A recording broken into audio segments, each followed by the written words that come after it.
Libra! This is a Libra Sun, Moon, Rising, and Venus reading, bonus reading for the month of April. For your personal reading, kindly send me a direct message.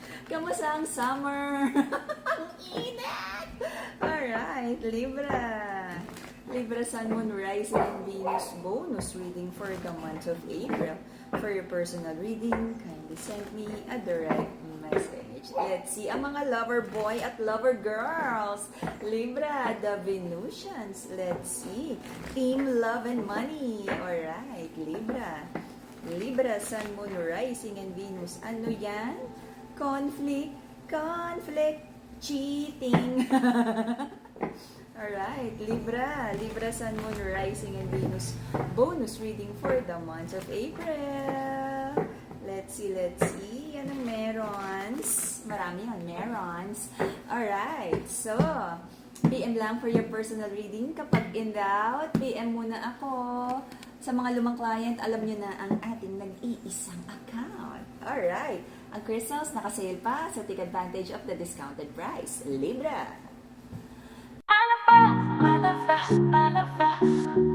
Marami kang tinanggap na non-negotiables about this relationship, being very Libra. Sabi mo, sige, basta walang conflict, okay na. Sige na. Alright. Nagkaroon ng mga backstabbing energy dito. You're being too overgiving to your person. Okay? There's a masculine here na I feel nagkakaroon ng sumbatan dito. Sabi ng masculine, binigay niya ang lahat. So, nagdadalawang isip na yung masculine. Sabi niya, he feels betrayed. I feel this is the energy of hindi na-appreciate ang kanyang mga pasakit. Alright. Dear Ate Charo. Alright. So, maraming non-negotiables about this relationship, but I feel tinanggap na it is what it is. Sa kagustuhang ipaglaban ang relationship na to, hayaan na. Ganon talaga. You try to, like, ano tawag doon? I-mindset yung sarili mo na ganon talaga eh, wala namang perfect. So you have to be okay with whatever your person can give you right now. And sabi mo, yun yung tamang decision. And I feel yun naman talaga yung best option mo you have at the moment na nag-decide ka na to extend your understanding sa situation na to. Nagkaroon din ng mga issues about pera, tanggap mo yan, pero sabi mo itinatama mo na yung mga decision mo, especially about money. Nagkaroon ng walking away energy here, at sabi mo, inisip mo yung mga bagay naman na responsibilidad, if ever, no, sa family, at kung may anak, ibinibigay mo naman. But right now, sabi mo is, you don't feel na tama pa na magstay sa connection na to, and you're walking away, and hindi mo alam kung ano yung eksaktong magiging outcome nito. Basta ang alam mo, hindi ito yung sitwasyon na gusto mo sa buhay mo.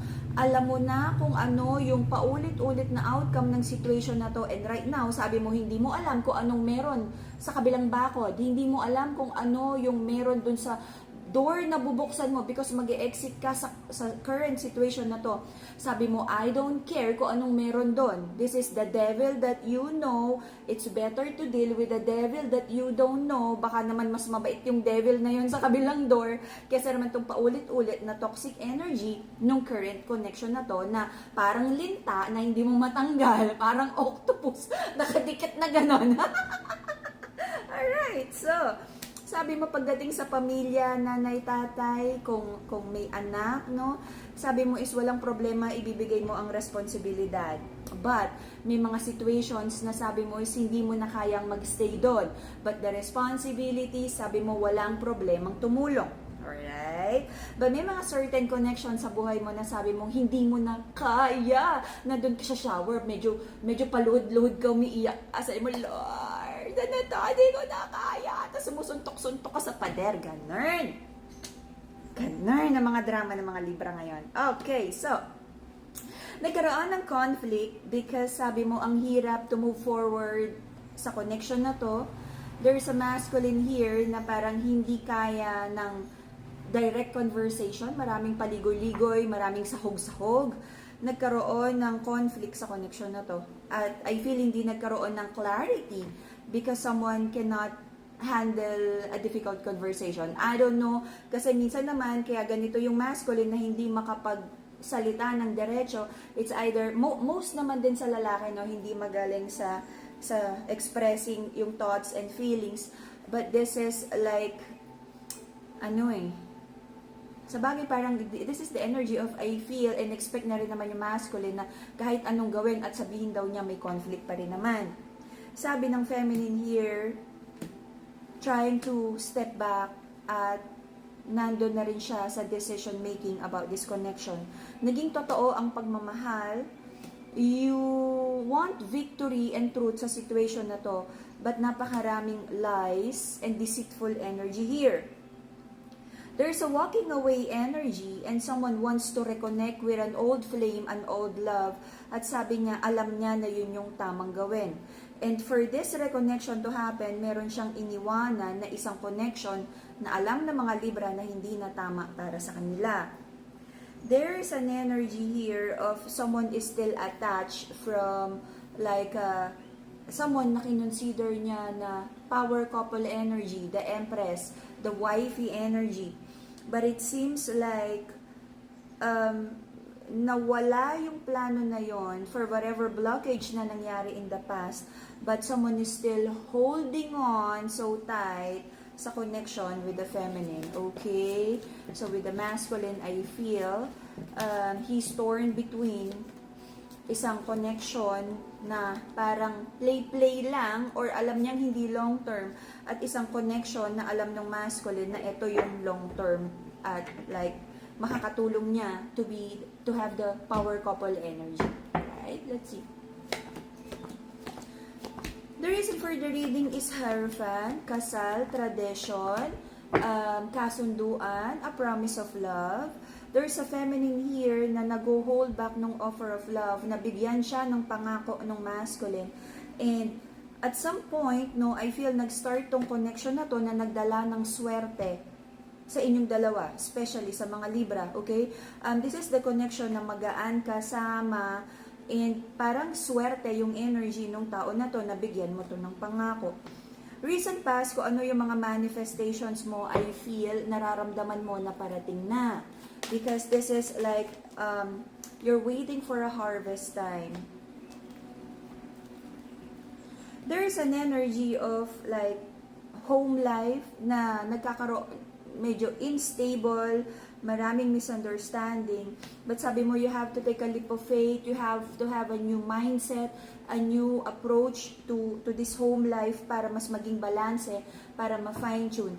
If you're planning like na, basta gusto mong maayos, no? Maayos, less drama, less conflict sa family life na to. Mahalaga sa'yo ang bata and happiness. Ayaw mo. Sino ba naman gusto ng stress? Okay? So, ayaw ng Libra ng mga stress. Okay? Meron kang pinagpe-pray isang babae. Napakatalas magsalita ng babae na to. Nagsisinungaling kayo sa isa't isa. Bakit? Hindi nyo kayang, why? Why? May energy din dito na pinagpe-pray mo kung kakausapin mo pa ng maayos tong babae na to. Kasi every time na lang na sinubukan mo siyang kausapin, lagi kayong nag-aaway tungkol sa family, bata, long-term plans, kung ano man to. But I feel parang half-hearted ka to really make this conversation kasi lagi na lang parang hindi kayo nagtutugma. Okay? Right now, sabi ng mga Libra, especially the feminine, is magfo-focus sa kabuhayan. And ano ba talaga yung mahalaga?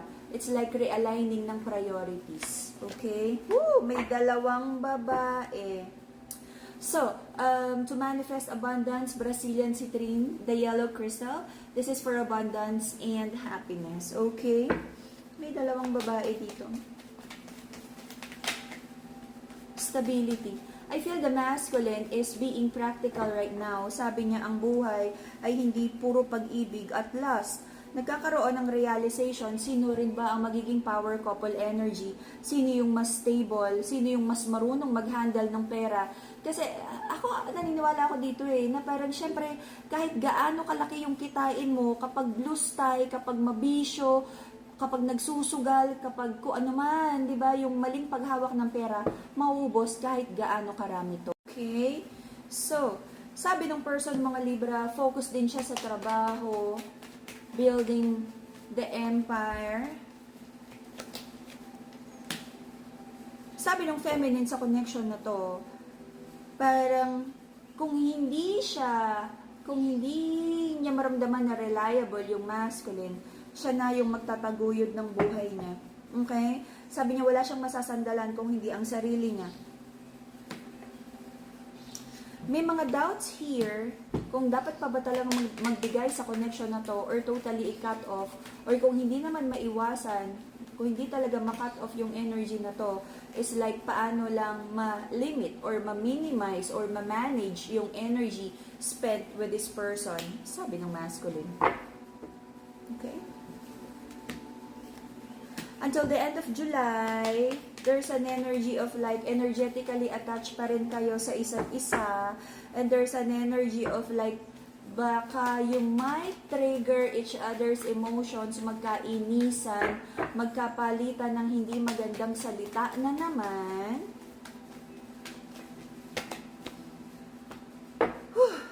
Being the bigger person, sabi ng mga Libra, alam nyo kung ano yung tamang gawin, alam nyo ngayon yung kung ano yung makakabuti at yun yung gagawin mo.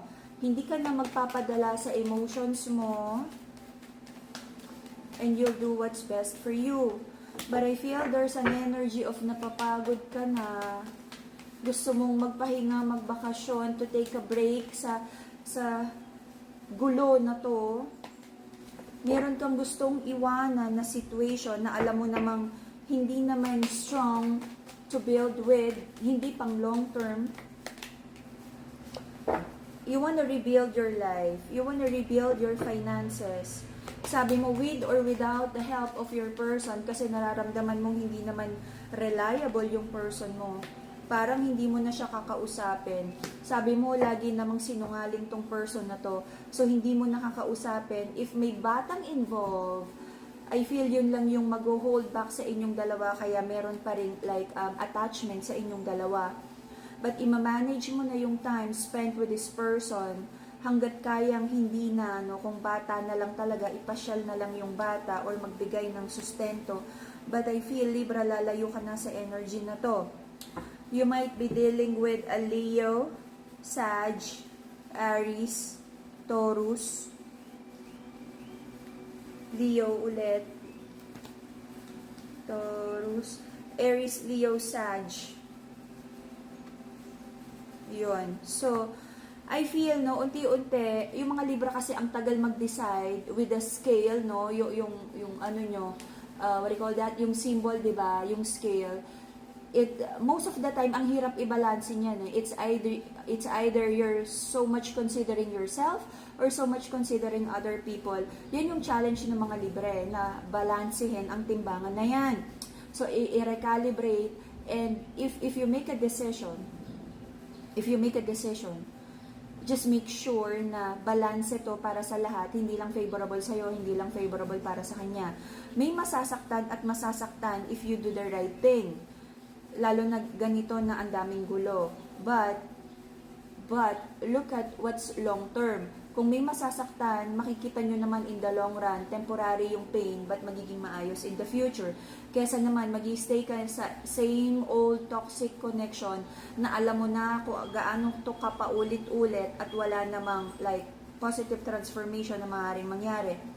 So I feel you're making a decision, a bold move, you're taking a leap of faith to a new way of thinking, to a new you, na parang may pagka people-pleasing energy ang mga Libra. So this time, nagkakaroon ka na ng energy na sobra-sobra yung naging sacrifices mo. At wala ka nang pakialam kung ano yung sabihin ng mga tao because hirap na hirap ka na sa situation na to. To balance you, to have mental clarity and have stronger connection with the divine, the amethyst crystal. Okay? Love and Money, Rose Quartz, and Citrine. Meron din tayong combination crystal. So, yun. For now, I feel, no, ako din magiging ganun yung decision ko. If I've been in the same loop over and over again at wala naman akong nakitang magandang outcome, I'd rather fight the demon that I don't know sa kabilang pinto than fighting the devil, the toxic relation that I have known, na alam kong lagi lang akong talo, lagi lang toxic, lagi lang akong I feel depressed, unappreciated, unloved sa relationship. Okay? But, lahat ng chapter na iiwan natin, lagi yan, kung baga is may souvenir. Ano yung souvenir? Yung wisdom na nakuha natin sa chapter na yon. Okay? Kung baga is,